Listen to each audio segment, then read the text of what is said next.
BJP के नेता भी बीफ नॉर्थ ईस्ट में खुद गर्व से कहते हैं कि हम खाते हैं। बहुत गजब जानकारी आप लोगों को रहती है, बताता हूं। हमारे लिए कौन माता है? गाय माता है। हाँ? ठीक। जो नॉर्थ ईस्ट में खाया जाता है वो गाय है क्या? नहीं जी, उसका नाम है मिथुन। जो गाय है उसका जूलॉजिकल नाम है बस इंडिकस, और जो नॉर्थ ईस्ट में खाया जाता है दैट इज बस टॉरस। इन महाशय को तो आप जानते ही होंगे। हाँ हाँ, वही टीबी वाले। इनका नाम सुधांशु त्रिवेदी है। ये बीजेपी के स्पोक्स पर्सन है, साथ ही राज्यसभा मेंबर भी हैं। दूसरी बार लगातार चुन के आए हैं उत्तर प्रदेश से। हालांकि ये अपने इस वीडियो के लिए काफी चर्चा का विषय बने हुए थे। इनका हर वीडियो चर्चा का ही विषय बना रहता है। ये वाक्पटुता के धनी व्यक्ति हैं, ओजस्वी वक्ता हैं और तथ्यों को अपने जरूरत के हिसाब से तोड़ मरोड़ के हमेशा प्रस्तुत करते रहते हैं, जो भी पार्टी को फायदा पहुंचाता हो। ये अंडरलाइन करके किया जाना चाहिए कि भारतीय जनता पार्टी को फायदा पहुंचाने वाले तथ्य जबरदस्ती क्रिएट कर देते हैं, या फिर इस कदर से तोड़ मरोड़ कर प्रस्तुत करते हैं कि जनता को लगे कि हाँ भाई ये तो सच बोल रहा है। लेकिन इस बार थोड़ा सा गच्चा खा गए, क्योंकि ये अभी बड़ी कॉन्फिडेंस में बता रहे हैं। जो साइंटिफिक नेम बताया इन्होंने गाय का, बोस इंडिकस, वो तो ठीक बात है, लेकिन मिथुन का जो इन्होंने साइंटिफिक नेम बताया बोस टॉरस, गलत है। क्योंकि जो जर्सी गाय होती है, मेनली जो हम लोग कहें यूरोपीय कंट्रीज में, कहें अफ्रीकन कंट्रीज में, जो बड़ी बड़ी गाय दिखती हैं जो बहुत ज्यादा दूध देती हैं, उसका नाम साइंटिफिक नाम बोस टॉरस है। जबकि मिथुन का जो साइंटिफिक नेम है वो बोस फ्रंटालिस है, जो कि पहाड़ी मवेशी कहे जा सकते हैं, गयाल जिसको कहा जाता है। ये जो मिथुन है ये अरुणाचल प्रदेश का राजकीय पशु है, और साथ ही जो नॉर्थ ईस्ट का रीजन है वहीं पाया जाता है। जैसे कि अपने यहाँ भारत में जो मेनलैंड में गाय है, ठीक वैसे ही नॉर्थ ईस्ट में मिथुन भी है।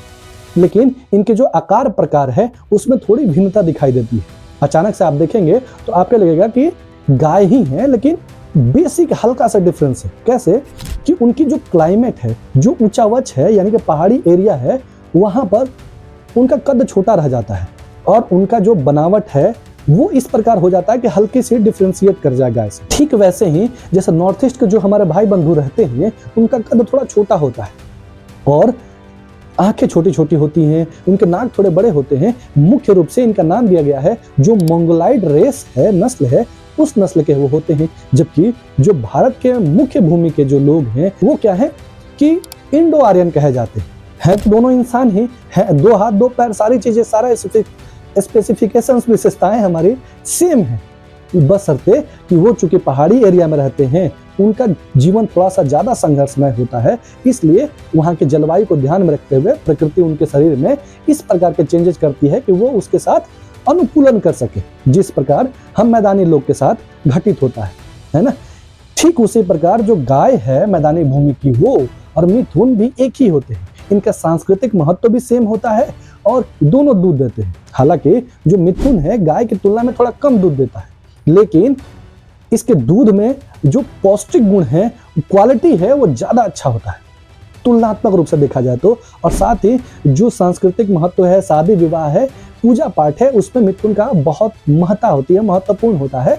जैसे कि हमारे यहाँ गाय है, हालांकि मिथुन को लोग वहां के खाते भी हैं, है ना।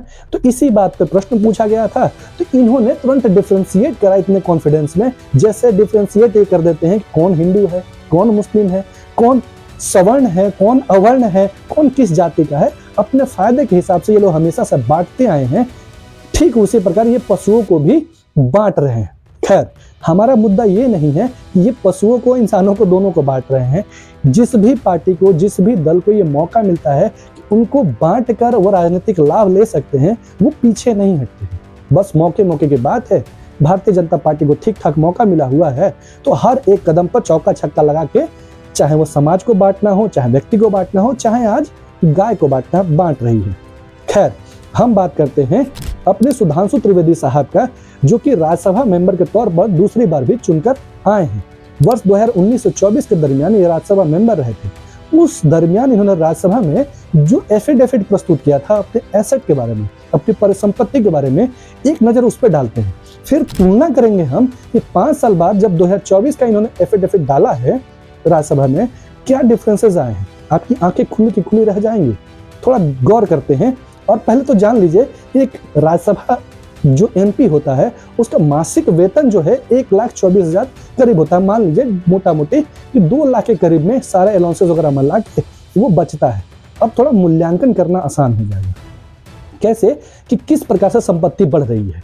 पहले तो समझिए कि 2019-20 के दरमियान जब इन्होंने एफिडेविट दायर किया था तब इनकी परिसंपत्ति क्या थी। तो आप देखेंगे ये सुधांशु त्रिवेदी इनका नाम बताया गया है, यूपी 2019 से 24, और सुधांशु त्रिवेदी उत्तर प्रदेश, पार्टी क्या है तो बीजेपी, है ना। और हम देखते हैं इनके एसेट एंड लायबिलिटीज में तो जो परिसंपत्ति है ये 15,89,58,075 बताई गई है, जो कि लगभग में नीचे लिखा गया है 15 करोड़ प्लस। अब इसमें इसको कैटेगराइज कर लेते हैं अलग अलग सेगमेंट में, जो कि इसमें डॉक्यूमेंट में दिया हुआ है। सबसे पहले हम देखते हैं एक कैश का जिक्र किया गया है, तो इनका सेल्फ का और इनके स्पाउस यानी कि धर्मपत्नी जो है इनकी पार्टनर है जीवन संगनी, उनका दोनों का दिया हुआ है मिला के।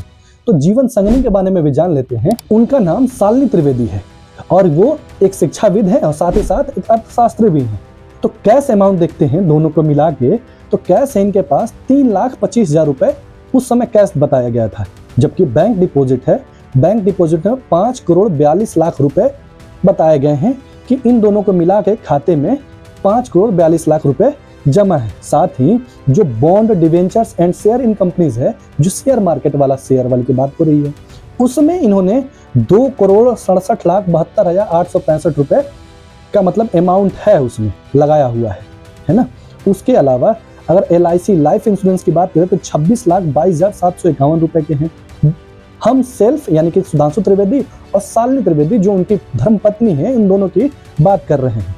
हालांकि हर एक पड़ाव पर सुधांशु त्रिवेदी साहब के खाते में ज्यादा पैसे या फिर उनके हिस्से में ज्यादा धन दिखाई दे रहा है, ठीक है।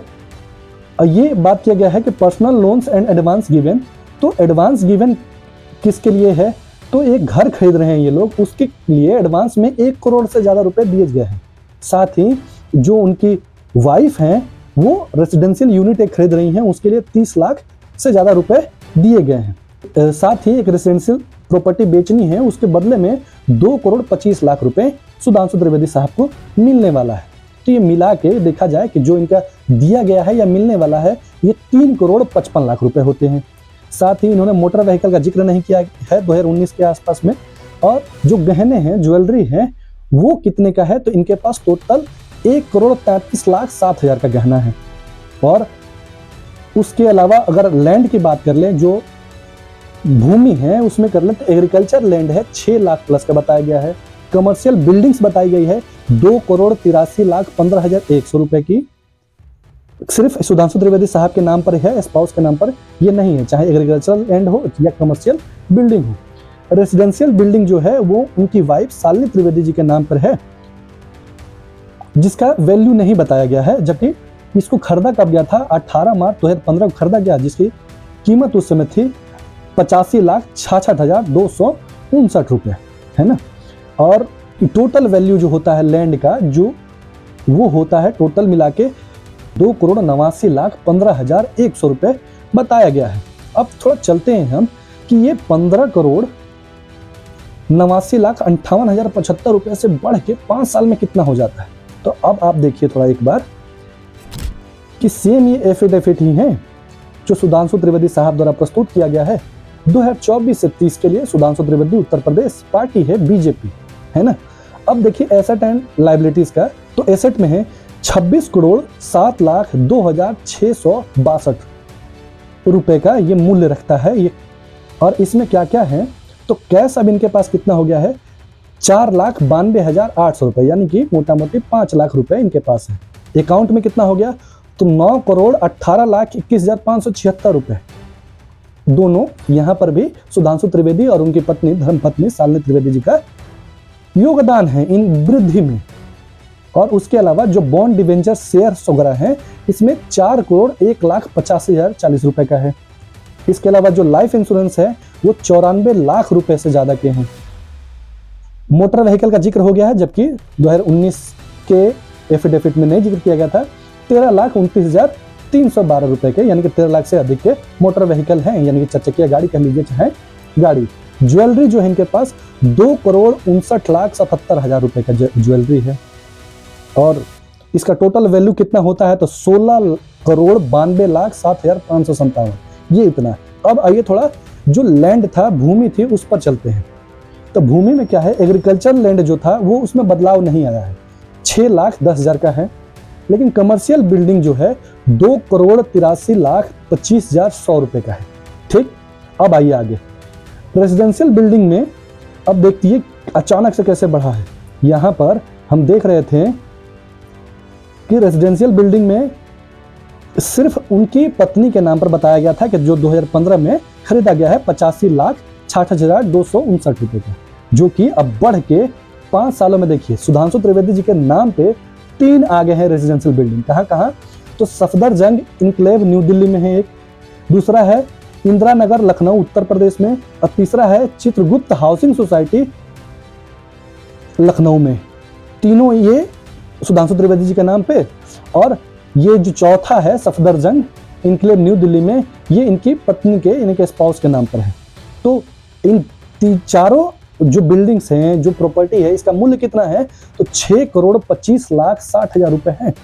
इस सिर्फ अचल संपत्ति की बात कर लें, जिसमें बिल्डिंग हो गया, जिसमें भूमि हो गई, इसका कुल मूल्य कितना है तो 9,14,95,000 रुपए है। और दोनों को जोड़ देने पर, सारा जोड़ देने पर इनके पास कुल परिसंपत्ति जो है वो बढ़कर कितनी हो गई है 26,07,02,662 रुपए की। कहाँ 15 करोड़ और कहाँ 26 करोड़। 5 साल में ऐसा जादू की छड़ी घुमाते हैं भाई साहब कि 10 करोड़ की एकदम अचानक से वृद्धि हो जाती है धधा के, और टीवी पर आके 24 घंटा तो टीवी पे दिखाई देते हैं। जनता के मुद्दों से सरोकार क्या, पार्टी को जैसे फायदा मिले वैसे फायदा देना है, चाहे वो तर्क हो चाहे कुतर्क हो। और ओजस्वी वक्ता है भाई साहब, बहुत अच्छा बोल लेते हैं, बहुत टंग क्लियर है, अंग्रेजी और हिंदी में पकड़ अच्छी है, लेकिन ज्ञान भी मुझे लगता है कि ठीक है, लेकिन ये पार्टी के प्रभाव में और पार्टी को बेहतर दिखाने के चक्कर में जनता को कुछ भी उल्टा सीधा बोल देते हैं, सुना देते हैं। और जनता है ही मूर्ख कि ना नेताओं से सवाल करनी है कि भैया आप किस हैसियत से उल्टा पुल्टा बोल देते हैं। और न्यूज एंकराएं हैं जो 9 बजे शुरू होते हैं प्राइम टाइम में, हिंदू मुस्लिम जाति सवर्ण अवर्ण किए रहते हैं, और ये इनका काम है कि भाई जैसे भी हमारे पक्ष में वोट आए, जैसे भी हमारे पक्ष में जनता हूटिंग करे, जय हो का नारा लगाए। और जनता वही जो जीवन भर अपने कई पुहते खपा देती है, फिर भी करोड़ का मतलब करोड़ क्या लखपति भी नहीं बन पाती है। और मुझे नहीं लगता कि हमारी ऑडियंस जितनी भी देख रही है वो 1 करोड़ रुपए देखी होगी या 1 करोड़ रुपए समझी होगी, है ना। और इनके पास, भाई साहब के पास 5 सालों में ही 10 करोड़ की वृद्धि हो जाती है। पता नहीं ऐसा कौन सा जादू की छड़ी है, ऐसा कौन सा वो जो अलादीन का चिराग है जिसको घिस देने पे करोड़ में रुपए बढ़ते हैं। और एक सरकारी कर्मचारी है या फिर एक प्राइवेट कर्मचारी है, अपना पूरा जीवन खपा देता है, अच्छा पढ़ाई लिखाई करता है, अच्छी नौकरी करता है, पूरा जीवन खपा देता है, तभी भी करोड़ रुपए इकट्ठा नहीं कर पाता है। तब विचारणीय है तो आप विचार कीजिए। मेरा काम था बस दिखा देना कि जो टीवी डिबेट पर दिखता है सिर्फ वही सत्य नहीं है। थोड़ा अपना भी मेहनत कर लिया जाए, अपने हिस्से का रिसर्च कर लिया जाए कि कब टॉरस फ्रंटालिस हो जाना चाहिए, कब बॉस इंडिका मिथ अलग अलग हो जाता है।